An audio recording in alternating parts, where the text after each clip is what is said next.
Hello, আসসালামু আলাইকুম ভাই, বলেন। হ্যালো সামির, তোর বন্ধু তো দুটোটা কিডনি নষ্ট হয়ে গেছে। তোরা কি একটা কিডনি ব্যবস্থা করে দিতে পারবি? আমি কিডনি কোথা থেকে পাবো? আমি কি হাসপাতাল দিয়ে রয়েছি না হাসপাতালে চাকরি করি? না হলে তো ওকে বাঁচানো যাবে না। এখন আপনি বলতেছেন ওর কিডনি কি আমি দিব? আমি কিডনি মিনি দিতে পারবো না। ওই আমার বন্ধু এসে তো কি হইছে? ধুৎ, রাখি যত সব।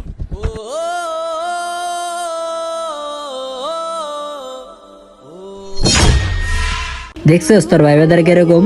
তোর ভাই বাদারকে ফোন দিয়েছিলাম কিডনির জন্য, তোর ভাই বাদার খারাপ ব্যবহার করে ফোনটা কেটে দিস। কি আপনাদের পেশেন্টের কিডনি ব্যবস্থা হয়েছে?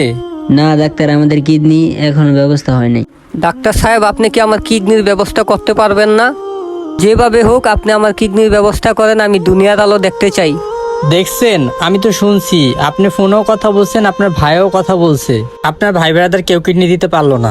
আসলে কি দুনিয়াতে ভাই ব্রাদার কে এই কাজে আসে না, সবার আগে আপনজনই আসে।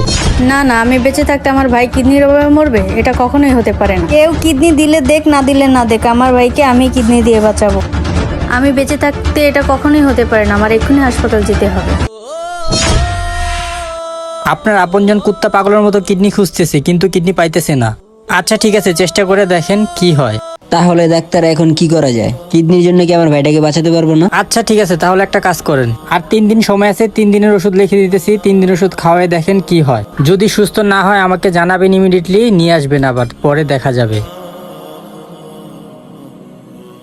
নেন, এই ওষুধগুলো ওনাকে খাওয়াবেন। আর 3 দিন পরে ওনার পরিস্থিতি কেমন আমাকে ইমিডিয়েটলি ফোনে জানাবেন।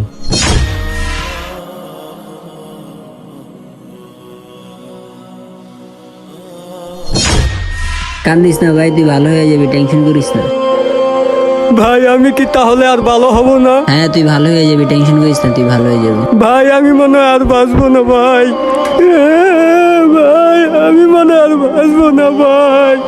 তোর কিচ্ছু হবে না ইনশাল্লাহ। তো গাইস, ভিডিওটিতে এমনটাই বোঝানো হয়েছে যে ভাই ব্রাদার আত্মীয় স্বজন কোনোটাই কাজে আসে না, শুধু একমাত্র আপনজন ছাড়া।